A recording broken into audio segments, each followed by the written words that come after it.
73% of the brain and heart is crazy for you not to be drinking no water. You know what I'm saying? I feel like that should just motivate you to drink more water than what's needed.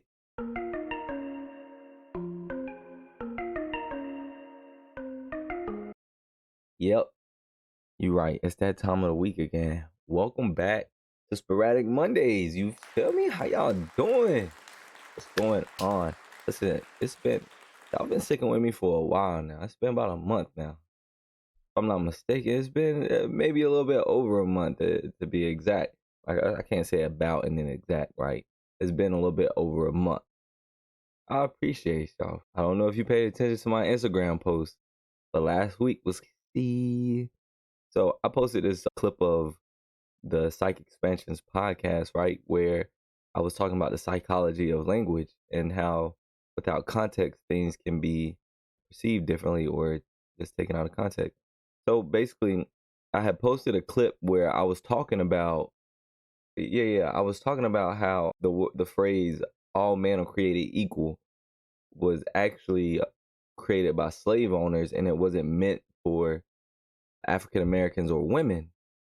And I posted on YouTube, and I didn't pay attention to it the whole day, or maybe even. Anyways, when I came back to it, maybe like a day later, it was like at 1.9K views, and it had 30 something comments under it. People were going crazy, telling me I was lying, telling me that wasn't true. Provide the proof. So, you know what I did? Now I just be getting random information, just sending it out to y'all. So I gave them the article where I read it, and it was an article from Stanford. And a lot of them actually, when they read it, they actually deleted their comments. No apologies, no nothing. You know what I'm saying? It was so quick to tell me I was wrong and all this, that, and that I had no proof, I was lying. But when I showed them the article and they read it, it was like, whatever. Okay, whatever. And then a lot of people actually, like 2 people specifically, actually got up under the post and dismissed my point of dismissed the point of the video and just went on to try to prove some other points that had nothing to do with it. Telling me I don't know the founding fathers, started talking about George Washington. I'm just like, bro, you just are offended at this point. I can feel it, right? Like you're offended. You know what I'm saying?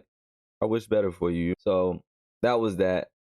I don't want to put too much time and energy back into that. But today, what I do want to talk about is something that's very important that I feel it's highly forgotten by a lot of people. It's neglected a whole lot. People don't really, and it surprises me. It really surprises me, right?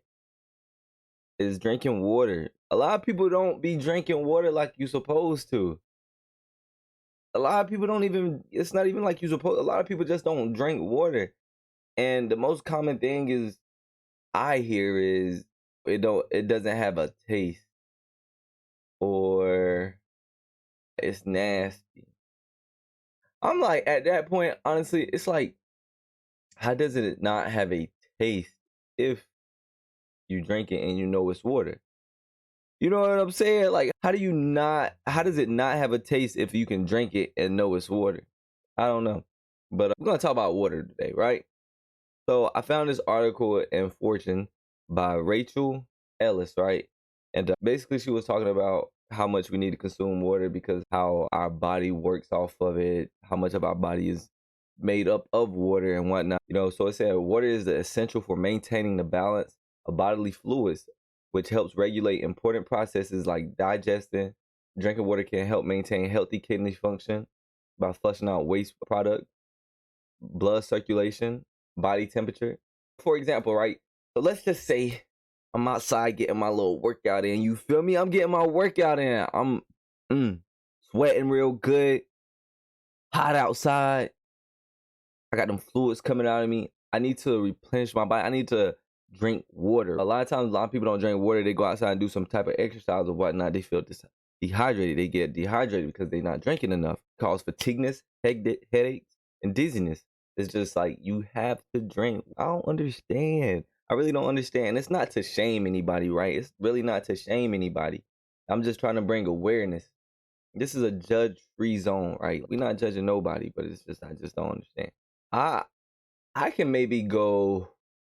I don't even know if I can. I could probably go a day without drinking water, right? I don't know. I probably could go a day without drinking water. But that next day I gotta have some water. But I know people that go days without drinking water. They may even go to a whole week without any water. I don't even know how that works. Is it because like the base of other drinks are from water, so they have like your body extracts that? I don't really know how that works. If your body is not absorbing the water, taking in that water, it's just taking in all the sugars and whatnot from the other drinks that you drink. I probably should look into that more. But a whole week without water? Imagine your husband or your wife going to the bathroom, taking a pee, and you going in there after her because you got pee too. You gotta use the bathroom too, and you just smell straight. Nah, I couldn't. Listen, drink your water. Drink your water. Not only is water to help you with those things, water it helps you maintain healthy skin. A lot of y'all be out here looking dry and flaky. You gotta maintain healthy skin. You gotta drink your water. Like you helping you speeding up your age process. Please listen. Water can also help students. It can help someone at work. And if you need to focus on a task, study shows, I gotta go back. I forgot to cite it, but study shows drinking water can help you stay alert and focused. You know what I'm saying? The common rule to drinking water is, I believe, if I'm not mistaken, is eight eight cup of eight. I don't know. Let me get this right. 8 ounces of water a day. But it can vary though, right? There's different things to there's different variables to how much water you need to drink, right? Based on these new studies and whatnot. Researchers show that the recommended amount of water you need to drink is based on age, sex, and activity level, right? So some of us may be more active than others and whatnot and let out more fluids. We need to rehydrate. Life circumstances such as the hot and humid climate, being pregnant, or may also affect your water needs. So there was this stat in here that says the National Academy of Science, Engineering, and Medicine recommends an average daily water intake of about 125 ounces. That's about 8 more for men. So probably around 16 cups, 16 8-ounce cups of water for men during the day, and about 91 ounces, which is about 3 more cups for women, right? So women need to drink around about 11 cups of 11 8-ounce cups of water a day, and men need to do about 16, right? Water intake from food can also contribute to your daily hydration, such as foods like celery, oranges, strawberries, watermelons, or cucumbers, right? Those things can contribute to your water intake as well. And you're also eating fresh fruit. Hey, I ain't gonna lie to you, I love fruit. I think my favorite fruit has to be, I don't even want to say strawberry. To be honest, I feel like strawberries are overrated. Strawberries are definitely overrated a little bit. Just a little bit. Cucumbers are alright. Cucumbers are alright. Celery smell like vodka to me for some reason. I don't know. Maybe it's just me. I don't know. If anybody else feels like that, let me know. Because I think it may be just me. But oranges is probably my favorite fruit. Oranges is probably my favorite. And watermelon is good too. What else? Let's see. It says a study published in the Journal of Biological Chemistry in 2003 found that water makes up about 73% of the brain and heart, 64% of the skin, and 31% of the bones. I'll read that stat to you again because I messed up on it. The study published in the Journal of Biological Chemistry in 2003 found that water makes up about 73% of the brain and heart. 73% of the brain and heart is crazy for you not to be drinking no water. You know what I'm saying? I feel like that should just motivate you to drink more water than what's needed. 64% of the skin. 64% of the skin, so you don't have that dry and flaky. You're not speeding up your age, like the way you look. You know what I'm saying? When I go into the store nowadays, people always be like, you look younger than that. I need to see your ID. I'd be like, all right, that's fine. Here you go. I take it as a compliment more than like keep me young, Jesus. 64% of the skin and 31% of the bones to maintain healthy bones. You know what I'm saying? Drink your water. Drink water. Stay away from sodas and other sugary drinks, please. You know what I'm saying? I know we all give in at some point in time and we want to drink something with a little bit of sweet, right? But majority of your fluid intake needs to be water. There's this quote that I really like. There's two of them. I'm gonna read you both of them. The first one is by Leonardo da Vinci, right? Familiar name to some, may not be to others, but now you know something by him. Leonardo da Vinci has a quote that says, "Water is the driving force of all nature." And for those who know, like, we come from this earth, so we are a part of nature, right? So water is the driving force of all nature. Pay attention. The next one, right, is real good, right? It's by Benjamin Franklin. It's by Benjamin Franklin, right? And it says that when the well is dry, we know the worth of the water. Amen, my brother. Listen, when the well is dry, we know the worth of the water. If you ain't really got drinking too much water, then your well is probably drying up, and we know how your insides is feeling. We know how you feeling. We know how your brain working, how your heart feeling, how your skin probably feeling. You know what I'm saying? Why your bones feel stiff and listen, consume that water. With all that being said, again, consume water, stay hydrated, know your personal situations as far as if you're pregnant, looking to see how much water you need to consume. If you're out in the hot sun all day, see how much water you need to consume as well. Another thing I want to get into. So we all know, and since we're on this health thing today, you know what I'm saying?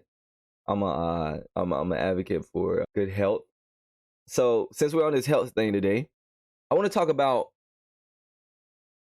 stress, right? During COVID, it forced a lot of people to go back home and create jobs where they were at home. It was remote jobs. I couldn't think of the word, but remote jobs, right? It's kind of like a hybrid, right? So there's this study that says that the new age of hybrid work has people stressed on both sides. Managers aren't sure if they can fully trust Managers aren't sure that they can fully trust remote workers are actually working. Meanwhile, employees are feeling constant pressure to always be on and ready to respond to every email notification within a moment's notice. Welcome to the world of productivity paranoia. Productivity paranoia is basically like where your boss is in a place and you're at home and he doesn't feel like you're doing as much work as you could be doing or should be doing or whatever the case may be, right?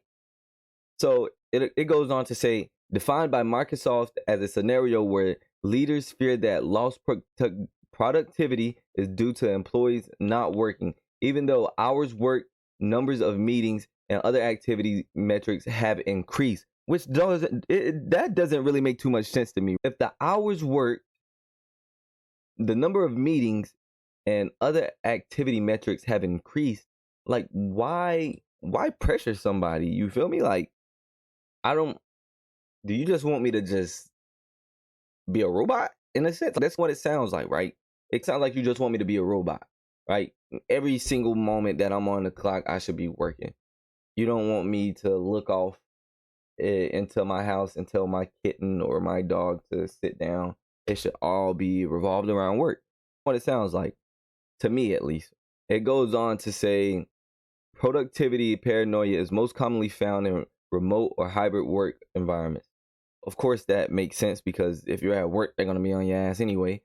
Productivity paranoia is so prevalent that companies have invested in expenses ranging from what? It gave a number. I can't find the number. Anyways, it says they are buying tracking software, surveillance cameras, GPS data to monitor employees' whereabouts and activities, time online. That is crazy. Surveillance cameras, activities that monitor where you're at. Like, what? I don't know. It sounds a bit extreme to me. With 97% of business leaders surveyed believing such software has increased workers' productivity.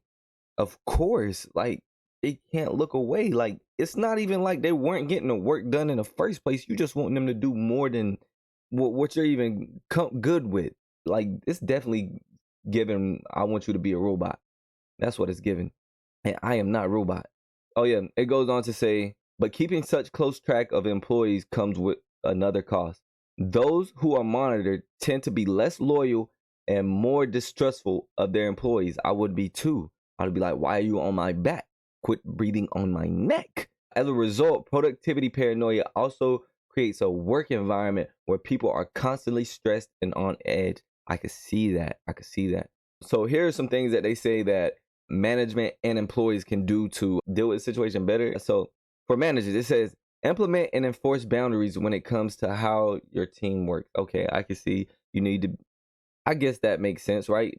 If you're gonna let them be home and work from home, if you give them a number and they meet that number, it shouldn't be a problem. Set clear expectations for work hours and non-work hours. Foster a collaborative workplace culture. Lead by example and abiding by work and life balance. Provide employees with the resources they need to succeed. Understand that everyone organizes their workflows differently. That makes a whole lot of sense. You gotta, management, you gotta get your shit together. So here's some for employees, right? It says compartmentalize work and personal time. Yes, you should definitely be doing that. Don't just because you at home don't mean you can be on the phone. On the phone cooking or on the phone and eating. I've had that happen to me once. He was like, "I'm sorry, I'm eating dinner." I'm like, bro, I'm trying to get something done. I ain't trying to be on this phone with you. Take micro breaks to recover from work and replenish energy. Communicate clearly when you're away from your computer. Clearly communicate your work hours and when you will be logging off for the day. Make that clear. I'm getting off at this time and then get off at that time. Use your calendars and Slack statuses effectively.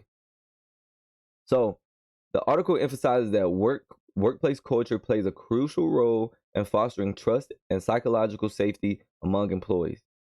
It has another one that says, to mitigate productivity paranoia, the article suggests that managers set clear expectations, fosters collaborative workplace culture, and provide employees with the resources they need to succeed. Yes, we already read that. There is a quote by Anne McCauley, former CEO of Xerox, right? And it goes, employees who believe that management is concerned about them as a whole person and not just an employee are more productive, more satisfied, and more fulfilled. Satisfied employees means satisfied customers, which leads to profitability. I'll read that again. Employees who believe that management is concerned about them as a whole person and not just an employee, not just a number. You don't just see me as like this little pawn that doesn't matter. Like you're not seeing me as replaceable, right? Even though I may be, you're not just, okay, if you don't do this, but see me as a person. Think about how I feel, because you was once here, and if not, then good for you. You're fortunate and whatnot. But think about my feelings too, right? As a person, and not just an employee, are more productive, more satisfied, and more fulfilled. Satisfied employees means satisfied customers, which lead to profitability. That quote is by Anne McCauley, former CEO of Xerox. Listen, health is wealth. Health is wealth. Say that with me one time, please. Health is wealth. Do not risk your health for your business. Exercise, eat healthy. Listen, okay. Now I gotta say eat healthy, because if I say good, I know how all y'all gonna be like, them crab legs good. That baconator with the fried chicken and cheese, that's good. Now listen, exercise, drink water, eat healthy, drink water, build wealth, drink water. You know what I'm saying? Listen, with all that being said, make sure to give your feedback in the comments. DM us at the Psych Expansion Podcast on Instagram, or email us at the Psych Expansion Podcast. You feel what I'm saying? Love y'all. This has been today's episode of Sporadic Mondays, ladies and gentlemen. Hasta la próxima vez. I'm out.